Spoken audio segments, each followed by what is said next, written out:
को लेकर के क्या संदेश देना चाहेंगे? आप भी यहाँ पे उपस्थित हुए। देखिए, आज योगा हो सकता है कल नेताजी सुभाष चंद्र बोस और बाला साहेब ठाकरे जी की जयंती का हमने आयोजन किया और आज ये 15 एकड़ के भूखंड पर जिसका नाम बाला साहेब ठाकरे जी के नाम से हमने दिया है, उस मैदान में स्वामीनारायण संप्रदाय का युवक सम्मेलन इतनी बड़ी संख्या में बड़े आयोजन के माध्यम से होना एक बहुत बड़ी उपलब्धि ऐसा मैं मानता हूँ। इसलिए मेरा हमेशा ये मानना रहा कि जो महापुरुष होकर गए वो उनकी जो आत्मा है वो हमारे इर्द गिर्द घूमते रहती है। और ये स्वामीनारायण संप्रदाय ने इतना बड़ा कार्यक्रम वैसा हर साल करते हैं, लेकिन इस साल बोरीवली के इस मैदान में करके बोरीवली के लोगों को जो उन्होंने अवसर प्राप्त करके दिया, इसलिए मैं बहुत प्रसन्नता महसूस करता हूँ। मैं स्वामीनारायण संप्रदाय का आभार प्रकट करता हूँ। मीरा रोड से पार्ला तक के लोगों को ही बुलाकर इतनी बड़ी संख्या में आयोजन करना और बहुत शिस्तबद्ध ढंग से आयोजन हुआ है। इसका जो प्लानिंग, आयोजन और नियोजन को अगर आप देखेंगे तो ऐसा आपको लगता है कि घंटों तक यहाँ पर आप बैठे रहे। मैं एक आध घंटा बैठा, लेकिन मुझे और 2-3 जगह पे कार्यक्रम में जाना है। आपको ऐसा लगेगा कि यहाँ पर बैठो और सुनो ये स्वामी लोग जो प्रवचन करते हैं।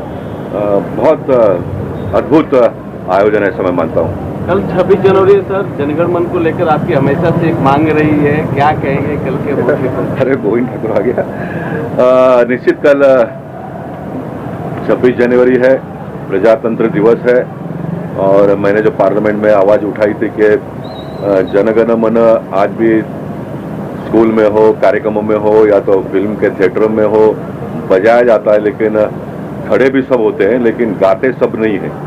इसलिए आने वाले दिनों में सब लोग गाए, इसलिए स्कूल में से इसको मैंने 10वीं का प्रस्ताव रखा था, लेकिन बाद में उसको दूसरा पत्र भेजकर 7वीं से करने को डिमांड किया है कि 7वीं के बाद में परीक्षा में बच्चों को जनगण मन लिखना ये अनिवार्य करना चाहिए। उसका 3 मार्क 5 मार्क जो भी देना वो सरकार तय करे। मेरा ये सोच उसके पीछे का ये है कि एक बार बच्चे लिखना प्रारंभ करेंगे तो फिर गाना भी प्रारंभ करेंगे। अन्य संप्रदाय के लोग, जो मैं खुलकर अगर कहूँ तो कैथलिक समाज के लोग, मुस्लिम समाज के लोग सभी गाते, ऐसा नहीं है। कोई भी नहीं गाते ऐसा भी मैं बिल्कुल नहीं कहूँगा, लेकिन सभी लोगों ने अगर गाना जब गाएंगे तो फिर जुड़ जाएंगे।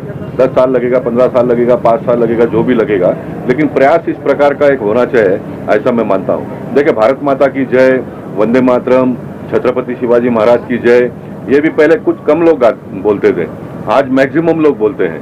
तो हम अगर कोई सिस्टम डेवलप करेंगे तो उसको लोग प्रतिसाद देते हैं और उसके लिए मेरा प्रयास है। मैं मानता हूं कि टीवी के माध्यम से आप लोगों को भी मुद्दा अच्छा लगा, इसलिए आप लोग इसको टच कर रहे हो। होगा ये हम सबका जो सोच है वो सफल आने वाले दिनों में। उद्धव ठाकरे बीजेपी को चैलेंज कर रहे हैं और वो कह रहे हैं कि क्या बीजेपी अपने झंडे से हरा कलर निकाल सकती है क्या? नहीं, बिल्कुल नहीं निकालेगी। ये तो मुझे इसके बारे में किसी को कोई पूछने की आवश्यकता नहीं है। हमारे देश में हरित क्रांति, अगर हम एग्रीकल्चर सेक्टर को, भारतीय जनता पार्टी ने जो है हरा कलर लिया है तो उसके पीछे भगवा हिंदुत्व का है, सफेद रंग शांति का प्रतीक है। वैसे ही हरा जो रंग है वो हमारे एग्रीकल्चर सेक्टर का प्रतीक है। जय जवान, जय किसान, जय विज्ञान का जो नारा दिया है, ये सारा उसके पीछे का है। इसके कलर को इस प्रकार से बिल्कुल जोड़ने का प्रयास नहीं करना चाहिए, ऐसा मैं मानता हूँ। हमारे मन में ये सोच होना चाहिए कि भाई भगवामय, जब हम बोलते हैं कि पूरा देश भगवामय हो जाए तो उसका हम प्रयास कर रहे हैं। हमारे पूर्वजों ने जब किया था, मेरे पिताजी ने जब किया था तब इतना नहीं हुआ था। मैं आज कर रहा हूँ तो बहुत बड़े पैमाने पर हो रहा है। हो सकता है कि मेरा बच्चा आने वाले दिनों में पूरा भगवामय देश और दुनिया को देखेगा, लेकिन प्रारंभ तो किसी ने करना चाहिए ना। इसलिए उद्धव जी ठीक, अभी इतना बड़ा उनको सेटबैक मिला है तो कुछ ना कुछ कहेंगे इस प्रकार का। और कोई भी छोटा आदमी बड़े आदमी को ललकारता है, कभी भी छोटा आदमी जो होता है वो बड़े आदमी को ललकारता है। मुझे इस बात का खुशी है कि भारतीय जनता पार्टी इतनी बड़ी हुई है तो उसको सब लोग ललकार रहे, इसलिए उनका ललकार को अनदेखा भी नहीं करना चाहिए। लेकिन हम बड़े हुए हैं, हमको हमेशा बड़ा रहना है, तो क्या करना चाहिए? तो काम करना चाहिए, लोगों का दिलों को जीतना चाहिए। ये प्रयास भारतीय जनता पार्टी के नेता और कार्यकर्ता करते हैं और भारत देश का जो सपना है वो सफल होगा आने वाले दिनों में। कार्यक्रम को लेकर के क्या संदेश देना चाहेंगे जो युवा महोत्सव का आयोजन यहाँ से किया? सर्वप्रथम तो आप सभी पत्रकार भाइयों को जय स्वामी नारायण। हमारे गुरु हरिप्रसाद स्वामी जी महाराज का युग कार्य था और उनका एक संकल्प था कि जो आज का युवान है वो हमारी पूजा है और वो हमारा सर्वस्व है। तो गुरु हरिप्रसाद स्वामी जी ने युवकों के जीवन में भक्ति, धर्म, आत्मीयता प्रगटे, उसके लिए खूब उन्होंने मेहनत की है। तो आज की तारीख में गुरु हरि प्रबोध स्वामी जी महाराज, भगवान स्वामीनारायण की जो परंपरा है उसके 6वें वारसदार, वो गुरु हरिप्रसाद स्वामी जी का जो युग कार्य है उसको आगे लेके जा रहे हैं। आज आप देख रहे हैं कि यहाँ पे 20,000 से ज्यादा युवान बोरीवली की इस पावन धरती पर इकट्ठा हुए हैं और उनकी भावना यही है कि जो भी युवान, जो भी आत्मीय स्वजन हमारे योग में आते हैं, स्वामी जी के योग में आते हैं, उसके जीवन में भक्ति प्रगटे, हमारे सनातन धर्म का जो मूल है उसके संस्कार हमारे जीवन में प्रगटे, हमारे साथ जो अभी पेरेंट्स के साथ जो जनरेशन गैप हो रही है वो कम हो जाए और साइंस के साथ आध्यात्मिकता भी प्रगटे। वो भावना के साथ ऐसे हम लोग विशाल बड़े पैमाने में आत्मीय युवा महोत्सव का हम लोग संगठन करते हैं। आप देख रहे हैं कि पिछले 8 दिनों में गुरु हरि प्रबोध स्वामी जी महाराज ने मुंबई की धरती पे 8 या 9 जगह पर ऐसी सभाएं की है। 20,000 से ज्यादा युवाओं को आत्मीय स्पर्श दिया है और उनकी श्रद्धा और उनकी मेहनत से आप देखें कि वर्ल्ड में आज 2.5 लाख से ज्यादा लोग हैं सत्संग के योग में हैं और अच्छा पवित्र जीवन जी रहे हैं। और आज की इस बोरीवली की धरती पर वर्ल्ड में से जर्मनी से लोग आए हैं, अमेरिका से लोग आए हैं, न्यूजीलैंड के लोग आए हैं और पूरे वेस्टर्न सबब से 20,000 से ज्यादा लोग आए हैं। तो भगवान स्वामीनारायण का जो संदेश है आत्मीयता का, वही संदेश गुरु हरि प्रबोध स्वामी जी महाराज धरती पर व्यापक कर रहे हैं। तो फिर से एक बार आप सबको हम निमंत्रण करते हैं और आप सबका हम खूब खूब आभार करते हैं।